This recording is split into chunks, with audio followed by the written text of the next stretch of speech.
নমস্কার বন্ধুরা, রসনালয়ে আপনাদের সবাইকে স্বাগত। আমার আজকের রেসিপি হলো খুবই ইউনিক আর সুস্বাদু তিল পনির। নরম পনির আর তিলের দারুণ কম্বিনেশন, যা খেতে হবে যেমন টেস্টি, বানানোও কিন্তু তেমনই সহজ। খুব কম উপকরণে আর কম সময়েই তৈরি হয়ে যাবে এই দারুণ ডিশটা। তাহলে আর দেরি না করে ঝটপট বানিয়ে ফেলি। তো এর জন্য প্রথমেই আমি নিয়ে নিয়েছি পনিরগুলোকে চৌকো চৌকো করে কেটে নিয়েছি। এখানে প্রায় 250 গ্রাম পনির আছে। এরপরে গ্যাসে একটা কড়াই বসিয়ে দিয়েছি, তার মধ্যে দিয়ে দিলাম তেল। তেলটা গরম হয়ে গেলে কেটে রাখা পনিরগুলো দিয়ে একটু নুন আর হলুদ দিয়ে পনিরগুলোকে একটুক্ষণ আমি ভেজে নিচ্ছি। তো পনিরগুলো ভালোভাবে ভাজা হয়ে গেলে এবারে এগুলোকে তুলে আলাদা একটা প্লেটে আমি রেখে দেবো।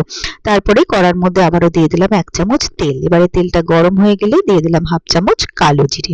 এবারে একটা আলু ছোট ছোট ডুমো ডুমো করে কেটে রেখেছি, সেই আলুটাকে এর মধ্যে দিয়ে দিলাম। এবারে আমি আলুটাকে একটুক্ষণ ভেজে নিচ্ছি। তো আলুটা আমার ভাজা হয়ে গেলে এখানে দিয়ে দিলাম 1 চামচ আদা বাটা, দিয়ে দিচ্ছি সামান্য পরিমাণে একটু হলুদ, স্বাদ মতো নুন। এবারে সবটাকে আলুর সাথে ভালো করে মিলিয়ে মিশিয়ে নিয়ে মশলাটাকে আলুর সাথে একটুক্ষণ কষিয়ে নেব। যতক্ষণে আলুর সাথে মশলাটা কষানো হবে ততক্ষণে আরো একটা মশলা তৈরি করে নেব। তার জন্য আমি নিয়ে নিয়েছি এখানে 2 টেবিল চামচ সাদা তিল, 1.5 টেবিল চামচ কাজু বাদাম আর 3টে শুকনো লঙ্কা। প্রথমে এগুলোকে আমি ড্রাই রোস্ট করে নিচ্ছি। এমন ভাবে এটাকে রোস্ট করতে হবে যেন পুড়ে না যায়, তাহলে কিন্তু তেতো হয়ে যাবে। তো এটাকে রোস্ট করে নিয়ে এবার একটু ঠান্ডা করে মিক্সির মধ্যে দিয়ে প্রথমে এটাকে শুকনো গুঁড়িয়ে নিলাম।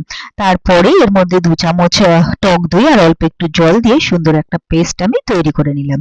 এদিকে আলুর সাথে মশলাটাও আমার কষানো হয়ে গেছে। এবারে তিল বাটাটাকে এর মধ্যে আমি দিয়ে দিলাম, মশলা ধোয়া জলটাও দিয়ে দিলাম। তারপরে ভালো করে সবটাকে মিলিয়ে মিশিয়ে নিয়ে এবারে একটুক্ষণ আলুর সাথে এটাকে কষিয়ে নিচ্ছি।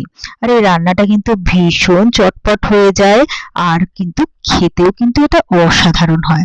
এরপরে পনিরগুলো এর মধ্যে দিয়ে দিলাম। তো পনিরগুলোর সাথেও এই মশলাটাকে আবারও একটুক্ষণ আমি কষিয়ে নিচ্ছি। তো খুব বেশিক্ষণ কিন্তু সময় এটা একেবারেই লাগে না, ঝটপট কিন্তু তৈরি হয়ে যায়। তো কষানোটাও আমার হয়ে গেল। এবারে আমি গ্রেভির জন্য জল দিয়ে দিচ্ছি। তো জলটা দিয়ে ভালো করে সবটাকে আমি মিলিয়ে মিশিয়ে দিলাম।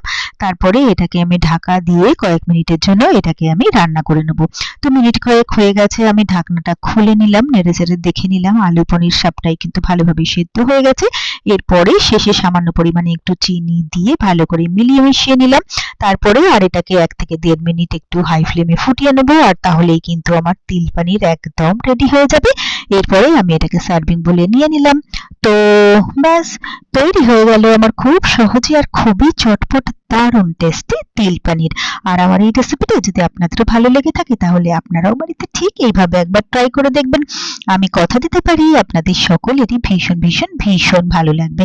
আর আমার রেসিপিগুলো যদি আপনাদের ভালো লেগে থাকে তাহলে প্লিজ আমার ভিডিওগুলোতে লাইক, কমেন্টস ও শেয়ার করবেন। আর আমার চ্যানেলটা যদি নতুন চেক করতে থাকেন তাহলে প্লিজ চ্যানেলটাকে সাবস্ক্রাইব করে পাশে থাকা বেল আইকনটা প্রেস করে দেবেন।